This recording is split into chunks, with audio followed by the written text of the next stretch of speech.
I never imagined that such an enormous house could hide such a quiet kind of pain. It was late, almost midnight, when I went up to the attic looking for some old documents. But what I found had nothing to do with papers or contracts. There, between dust-covered trunks and a small window letting in the cold moonlight, was my maid, Clara, kneeling on the wooden floor, holding something in her hands as if it were a shattered treasure. Her breathing trembled, and although she tried to contain every sob, the sorrow seemed to spill into every corner of the room. Clara had always been discreet, punctual, careful. A woman who looked like someone who had carried too much pain and yet still stood tall. Seeing her like that, collapsing alone, froze me in place.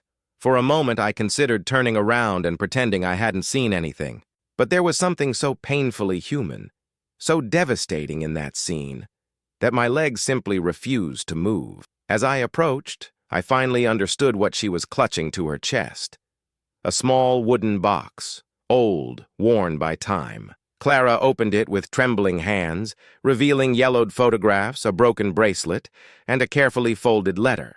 It felt like watching a private museum of losses, an intimate fragment of a life she had kept hidden for years. When she lifted her gaze and saw me, there was no surprise and no shame, only a sorrow so deep it seemed to cross decades. Her eyes were swollen, her voice broken, and still she attempted a fragile smile, as if her tragedy didn't deserve space in a house like mine. That small, painful gesture shattered something inside me. "I'm sorry, sir. I didn't want you to see me like this," she whispered, closing the box quickly. But it was too late. Something inside me had shifted. I knew from that moment on that the truth hidden in that attic wasn't only hers, it was also mine. And what I was about to hear would tear me apart in ways I never expected. The attic stayed silent, but my mind didn't. After seeing Clara break down like that, I knew something far deeper than a simple memory was consuming her. For years, I believed I knew everyone who worked in my house, their routines, their duties, their habits, but I never imagined that behind her calm appearance, Clara carried a truth capable of destroying everything I thought I knew about my past. That night changed my perception of everything, of her, of my history, and of myself. As I descended the stairs, each step felt heavier than the last. It wasn't the mansion weighing on me, it was the realization that my entire life was missing a piece that somehow was inside that wooden box Clara guarded as if it were the last fragment of hope she had left. I knew I couldn't ignore what I had witnessed, and Clara knew that sooner or later she would need to reveal what she feared most. Before we go any further, I want to invite you to stay with me until the end. What you're about to discover is not just a family secret or a buried sorrow. It is a truth that stretches across generations and strips bare the hearts of those who believe themselves safe from the past. If you're watching this, I ask you to subscribe to the channel, leave a like, and comment which country and city you're watching from. Your support helps more people discover stories that touch the soul and remind us how deeply our choices can affect our lives. Now, take a deep breath. The truth Clara hid in that attic didn't only destroy her, it destroyed me too. Clara didn't return to the attic in the days that followed, but her silence spoke louder than any explanation. I walked through the mansion like an intruder in my own home, with the unsettling feeling that every wall held echoes of something I should have known long ago. Every time I passed the staircase that led to the attic, a tightness gripped my chest. It wasn't curiosity. It was something closer to fear. Fear that her pain was somehow entangled with mine. One afternoon, while I was reviewing reports in my study, I heard soft footsteps approaching. It was Clara. Her hands were clasped together, and her posture showed she had made a difficult decision. She approached without raising her eyes, and when she stopped in front of me, she took a deep breath, like someone preparing to face a storm they can no longer avoid. "Sir, may we talk?"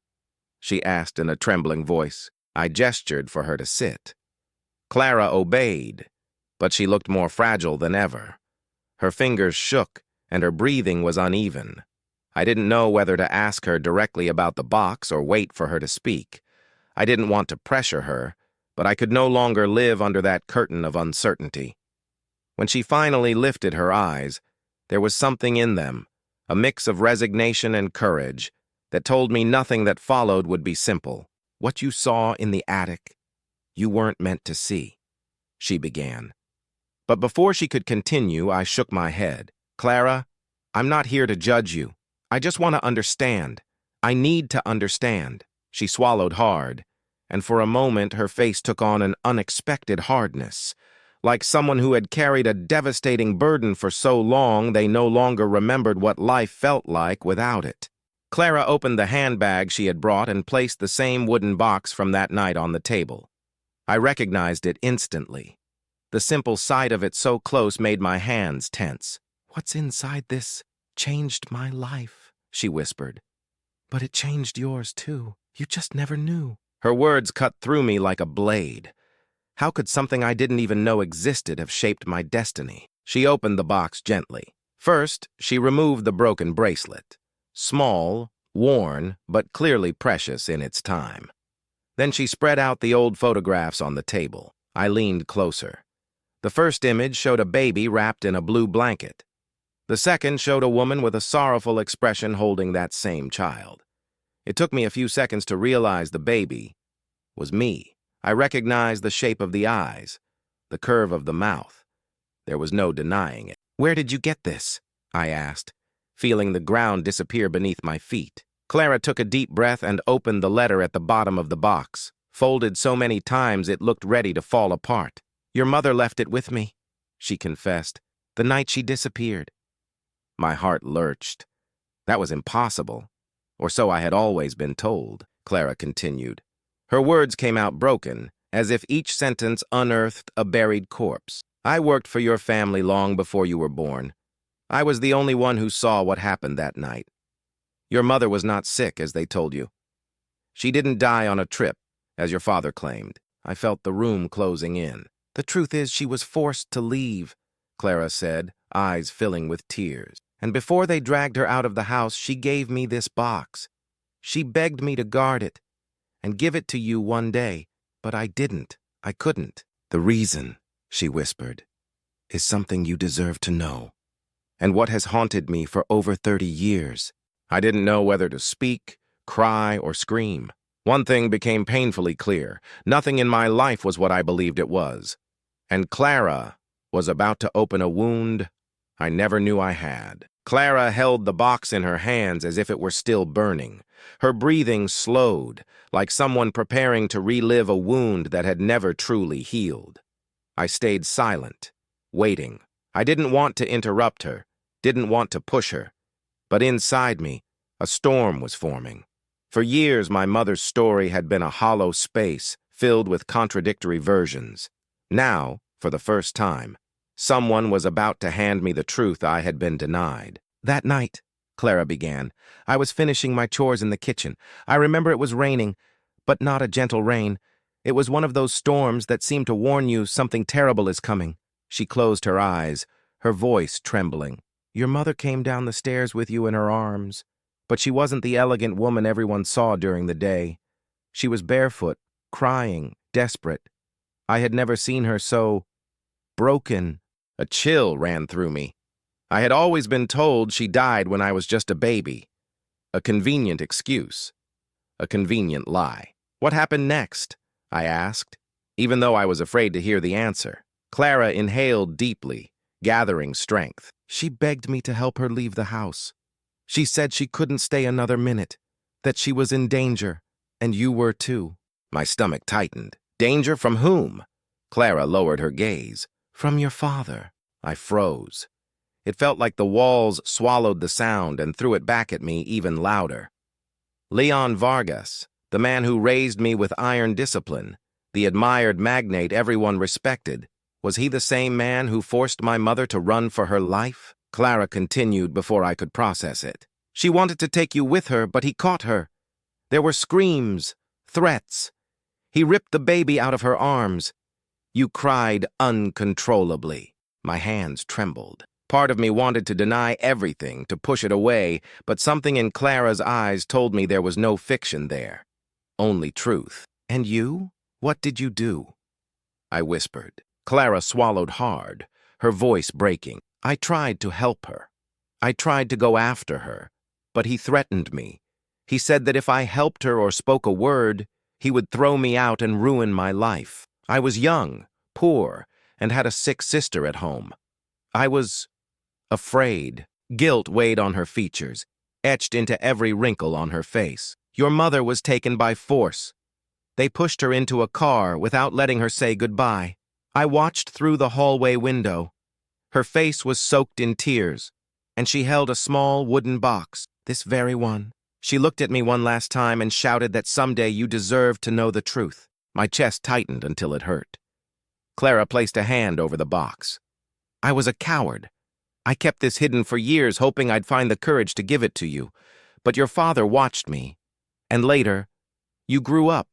You became stern, like him. And I was afraid again. I stood frozen, blow after blow. But nothing prepared me for what came next. Your mother didn't die, Clara whispered. She never died. She's alive. The sentence dropped between us like an explosion.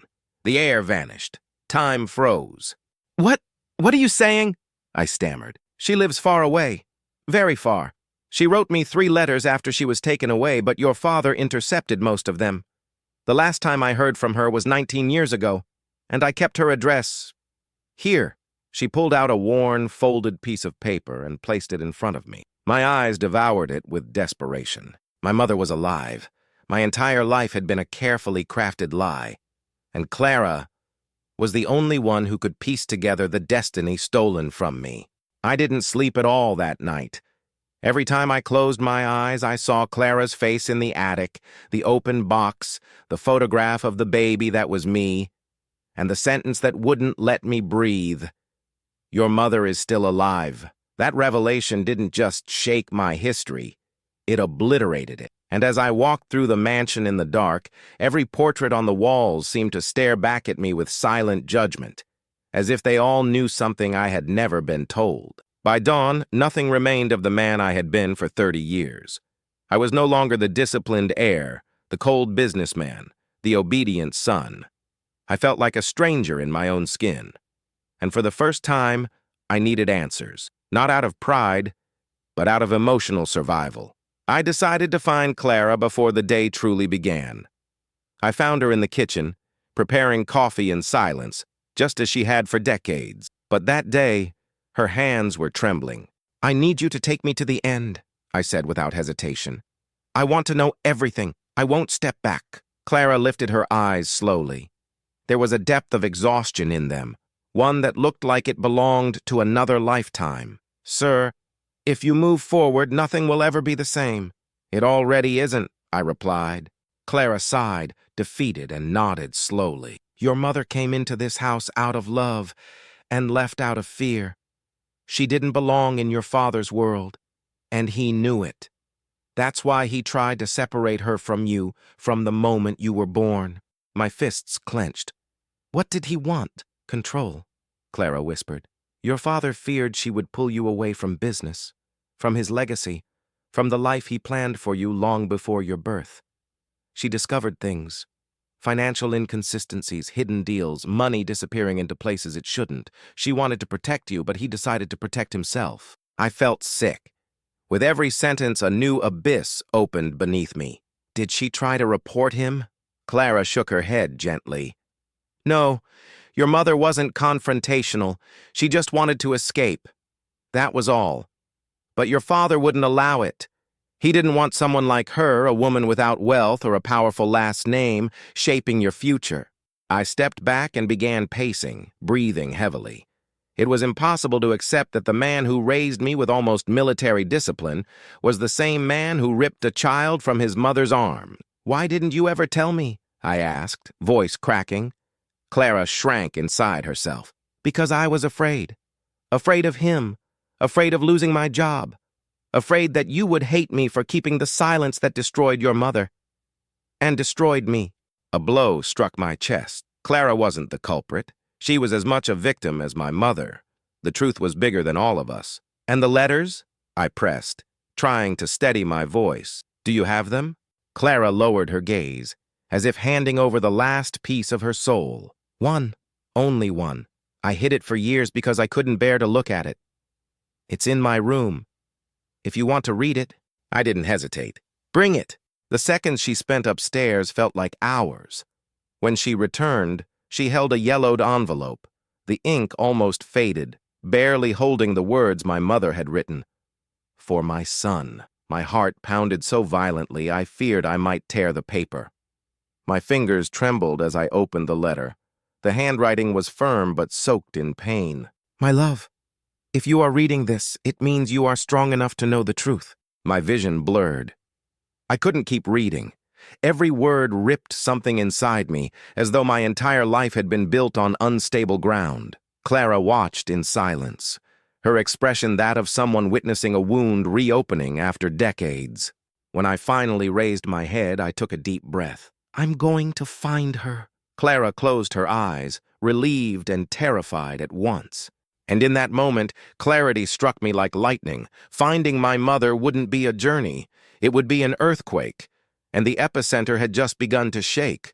My mother's letter lay open on the table like an exposed wound. I couldn't take my eyes off the handwriting, urgent, frightened, and full of love. It was the voice of a woman ripped from my life before I could even remember her. A mother who had screamed in silence for years while I grew up believing a version of her story that was manufactured. That letter, though brief, was enough to shatter every remaining certainty I had. I decided to act that very day. I didn't want to lose another minute. If my mother was alive somewhere, I needed to find her. Not out of guilt, not out of duty, but instinct. Something inside me demanded it, fiercely. Clara watched me gather my things with trembling hands. "Sir, are you sure?" she asked. I simply nodded. "I can't keep living without knowing who I really am." Clara handed me a small slip of paper, the last address she had received from my mother nearly 20 years ago. She lived here when she last wrote to me. I don't know if she's still there, but it's all I have. The paper was worn, its corners bent, the ink almost fading. Touching it felt like brushing the edge of a life my own hands had never been allowed to hold. I walked to my car without thinking twice. No bodyguards, no driver, no schedule. Just me and a road that offered no promises. The mansion faded behind me like an empty monument, a symbol of a life built on secrets. As I drove, the city looked unfamiliar. The buildings, the lights, the streets, all felt foreign, as if I had woken up in a world that wasn't mine. The address led me to a modest neighborhood, far from the center, far from everything I had ever known. The streets were narrow and quiet, and the small houses, simple but well-kept, seemed to hold stories no one spoke aloud. I parked in front of a pale, narrow house. It was strange to imagine that my mother might have lived there, alone, forgotten, waiting for a son who never came. I knocked on the door with my heart pounding in my throat. After a few seconds, an elderly woman opened. Her white hair fell in soft waves, and her deep-set eyes held a lifetime of exhaustion and endurance. "How can I help you?" she asked gently. I swallowed hard. "I'm looking for Elena Suarez." The woman blinked, surprised. "She lived here many years ago." My heart lurched. "Do you know where she is now?" I asked. The woman hesitated, debating internally whether to trust me. Finally, she motioned for me to sit on a chair by the entrance. "Wait here." She closed the door. I heard hurried footsteps and muffled whispers. Every second felt like an eternity. My breath grew heavy. Was I close? Was she alive? Would she recognize me? Would she hate me? The door opened again. The woman's expression had softened. Her eyes held a warm, almost pitying glow. "Elena doesn't live here anymore," she said delicately. My stomach dropped, but she didn't go far.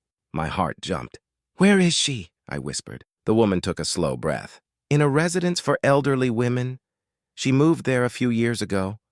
She's been ill, but she receives few visitors. I'm not sure if she—" I didn't let her finish. "Can you give me the address?" She handed me another handwritten note. "If you go, be gentle.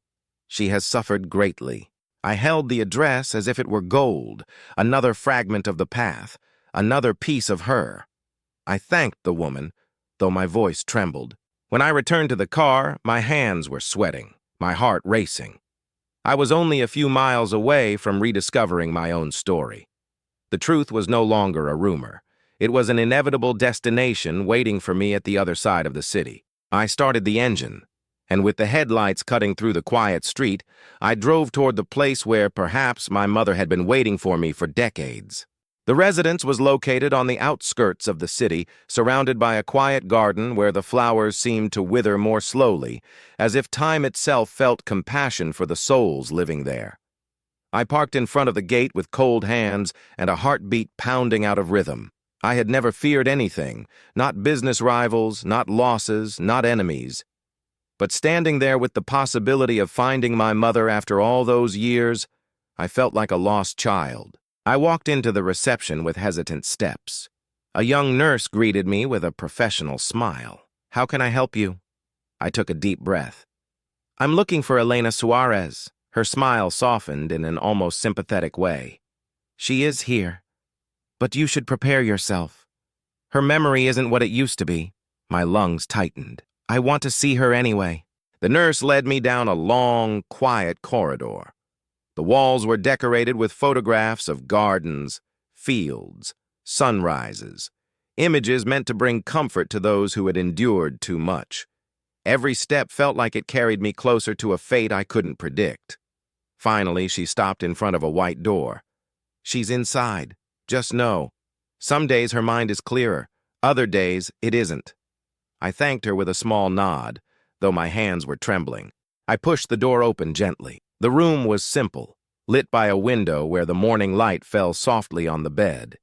There she was, a thin woman, gray hair neatly tied back, fragile hands resting on a beige blanket. She stared into the distance with a quiet sadness, like someone who had grown used to waiting for nothing. I approached slowly, my heart tearing with every step. "Mom," I whispered, unsure if I even had the right to call her that. She lifted her eyes. For an instant, they seemed lost in my face. Then her brow furrowed, as if trying to remember a dream long forgotten. "Yes," she murmured, her voice fragile, soft, almost childlike. My throat closed. I knelt beside her bed. "It's me, your son." The silence that followed hurt. She watched me for long seconds, as if my features were pieces of a puzzle she didn't know how to assemble. Then suddenly, her breathing quickened. Tears filled her eyes. "It can't be," she whispered, raising a trembling hand to my cheek. You had eyes like this when you were a baby." I didn't move. I let her touch me, recognize me, rebuild me. "I looked for you," I whispered, voice breaking. "All my life, even without knowing it. I looked for you." She cried in silence, thick tears running freely. "They tore you away from me," she murmured.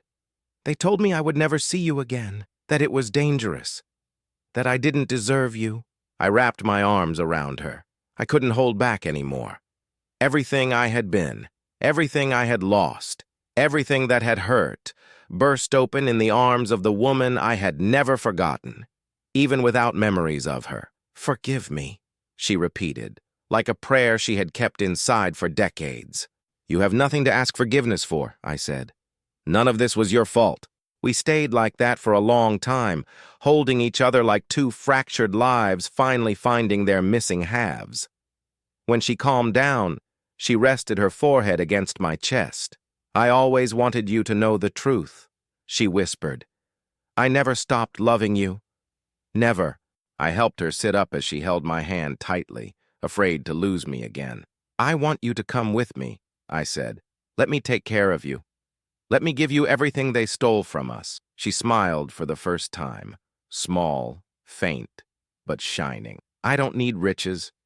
Just don't leave me again." My eyes burned. I held her hand between both of mine. "Never," I promised. "Not ever again." And in that quiet room, under the gentle morning light, I understood something I had never truly grasped.